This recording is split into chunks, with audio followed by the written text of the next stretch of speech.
Welcome to the deep dive. We often talk about understanding the present, but how often do we really dig into the foundational story that built it? Mhm. Imagine tracing the roots of this enormous, complex tree, not just admiring its branches now, but getting into the soil, the storms it weathered, every, growth spurt. Right. Understanding the whole journey. Exactly. Yeah. Today, we're taking on that challenge with a deep dive into a chronicle of American history.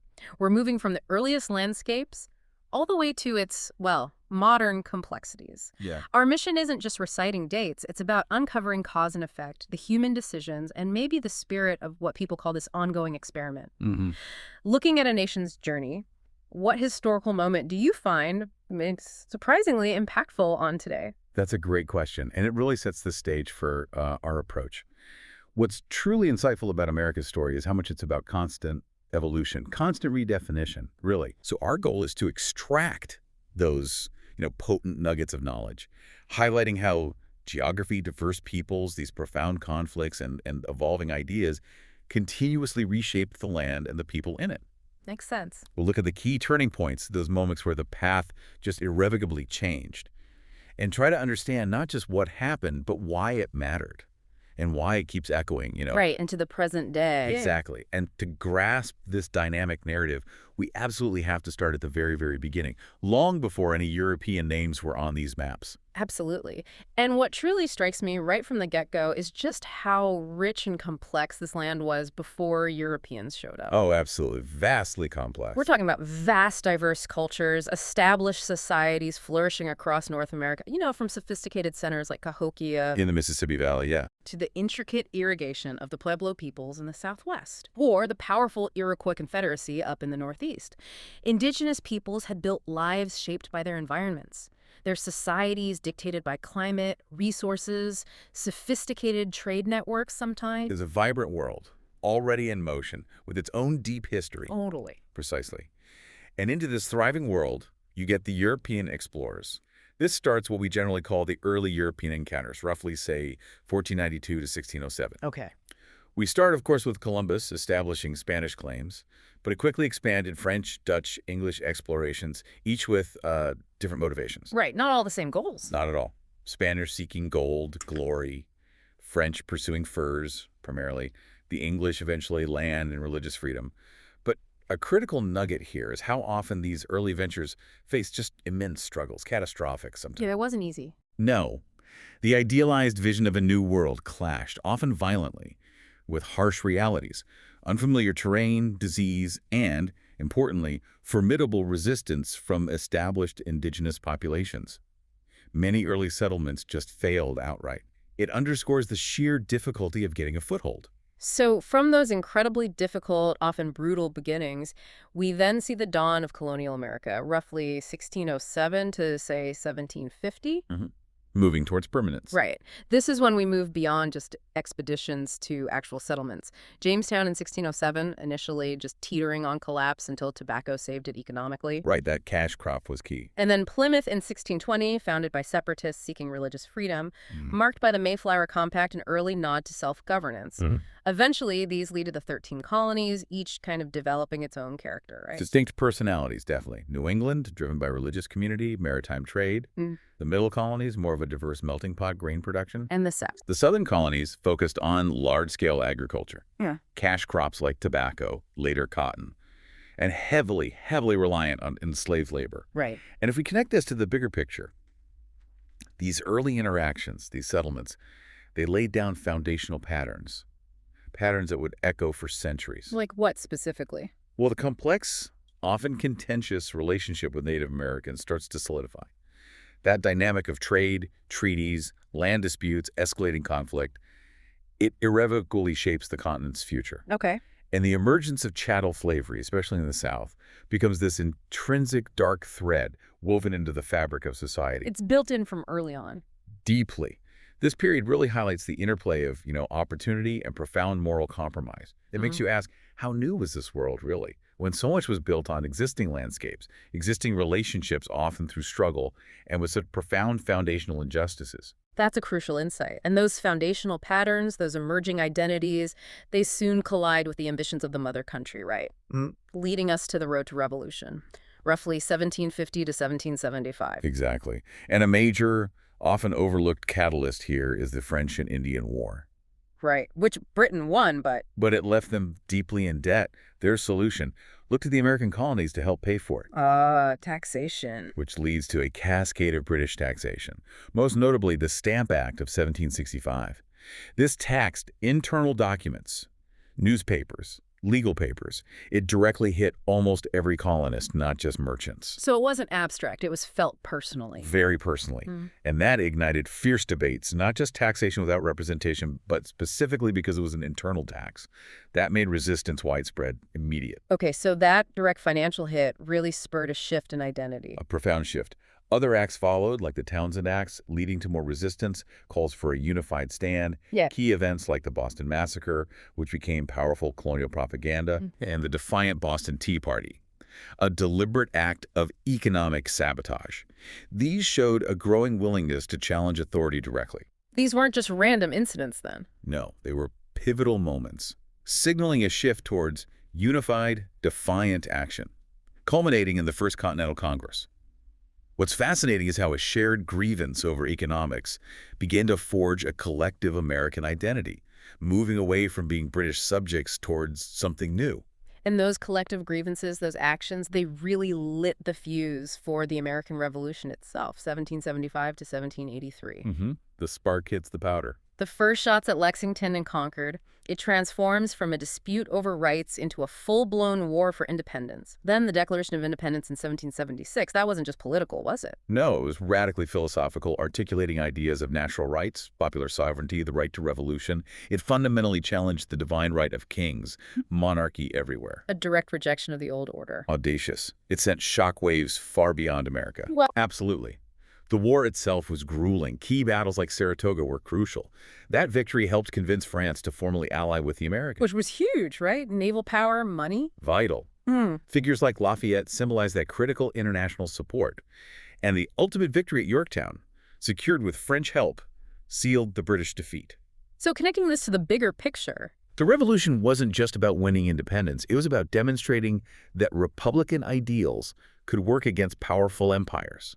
It inspired future revolutions, democratic movements worldwide, the sheer audacity of these fledgling states challenging the mightiest empire and winning.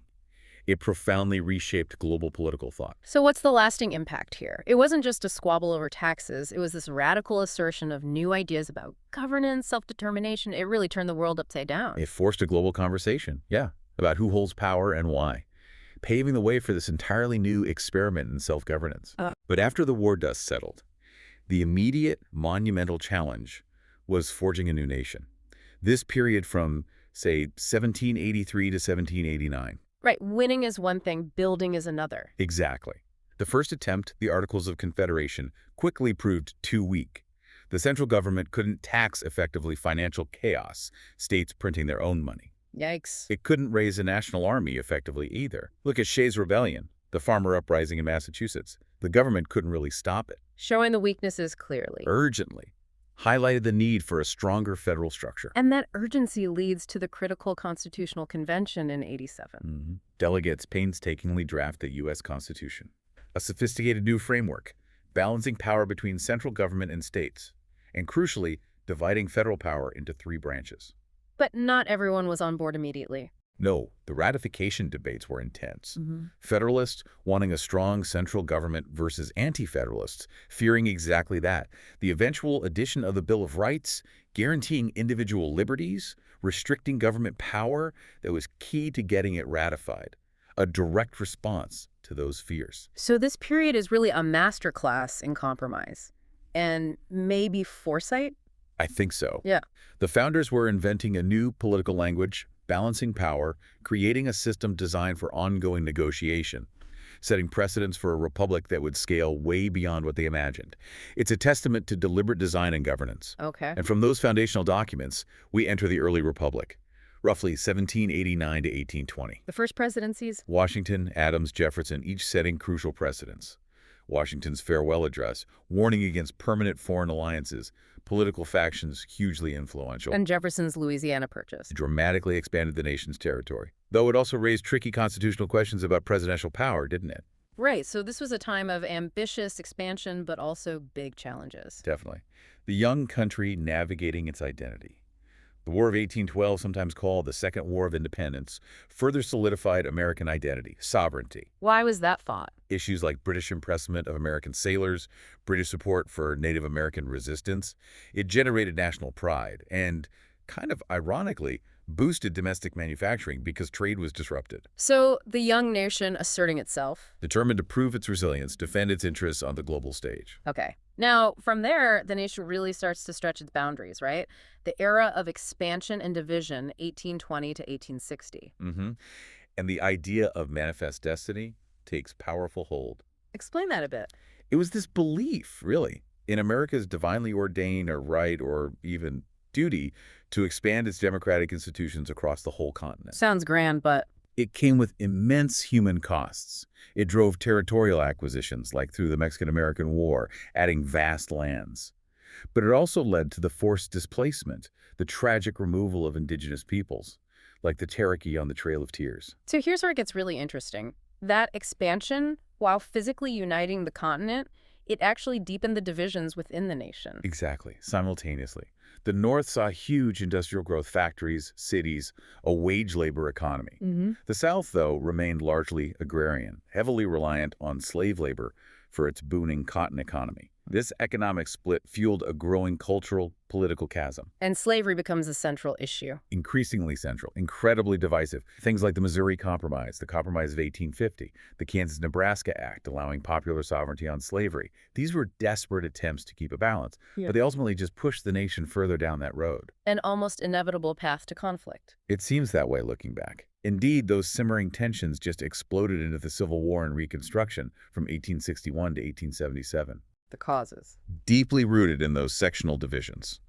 Slavery, states' rights, particularly the right of states to keep or expand slavery, the war itself, a national trauma on an immense scale. Key moments. Major battles like Gettysburg, Vicksburg were critical turning points, leaders like Lincoln guiding the Union, and Lincoln's Emancipation Proclamation, that was pivotal. How so? It didn't just declare enslaved people in Confederate states free.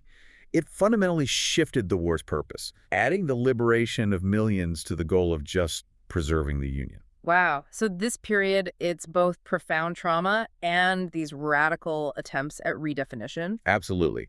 After the war, Reconstruction policies aimed to rebuild the South, integrate formerly enslaved people as citizens, secure their new rights with the 13th, 14th, 15th Amendments. Abolishing slavery, granting citizenship, voting rights. Yes, hugely ambitious, but met with fierce, often violent resistance, the rise of the KKK, restrictive black codes. And it didn't fully succeed. The Compromise of 1877 effectively ended Reconstruction, leaving many promises unfulfilled. It set the stage for decades of racial inequality that followed. But still, that effort laid groundwork. What's compelling is that Reconstruction, despite its limits, did lay groundwork for future civil rights struggles. It was a bold attempt to redefine citizenship, equality in a diverse nation. Okay, so after the Civil War, America moves into another period of rapid, often turbulent change. Industrial America, 1877 to 1914. Right, marked by massive waves of immigration. Southern, Eastern Europe especially, millions coming through places like Ellis Island. And they fueled the growth.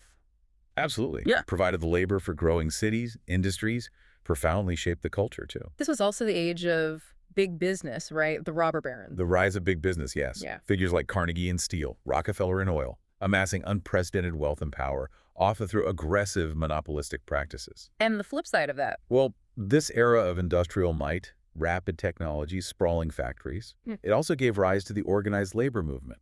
Unions emerging. Groups like the Knights of Labor, later the AFL, fighting for workers' rights, better wages, safer conditions, often through strikes, which could be quite violent and divisive. And there were reform movements, too. Yes, alongside this, various social reform movements, part of the broader progressive era, gained traction, addressing child labor, women's suffrage, conservation, trying to sort of temper the excesses of unbridled industrialization. Okay. So from a nation grappling with internal divisions, industrial challenges, the focus shifts outwards. America in the World Wars, 1914, 1945. Dramatically outwards. The nation initially tried neutrality in World War I, but factors like unrestricted submarine warfare, the Zimmermann telegram, They eventually drew the U.S. in. And America's entry was decisive. Proved decisive, yeah. Yeah. Showcased America's emerging global power. The aftermath, though. A boom that crashed into the devastating Great Depression in the 30s. Which forced a rethink. A fundamental reevaluation of government's role in society, culminating in FDR's New Deal policies. So, what's the bigger meaning here? It seems like America's journey from dealing with internal growing pains to being really catapulted onto the world stage. That's a great way to put it. World War II then becomes the ultimate turning point. Pearl Harbor galvanizes the nation, transforms it into the arsenal of democracy. Playing a crucial role. Absolutely crucial in the Allied victory. From D-Day landings to developing the atomic bomb, it demonstrated immense industrial scientific might. This wasn't just another war. It completely redefined America's global identity, propelled it to undeniable superpower status. And that new status leads directly into The Cold War era, 1945 to 1991, a prolonged period of geopolitical tension, an ideological struggle against the Soviet Union, characterized mainly by the policy of containment. Explain containment briefly. It was a strategy, basically, to prevent the geographic spread of Soviet influence and communism, using diplomatic, economic, military pressure without necessarily trying to roll back existing communist states. And this led to involvement in conflicts. Yes, conflicts like the Korean and Vietnam Wars, deeply influencing foreign policy and domestic life as well. But within its borders, this era also saw something huge. The Civil Rights Movement. Transformative.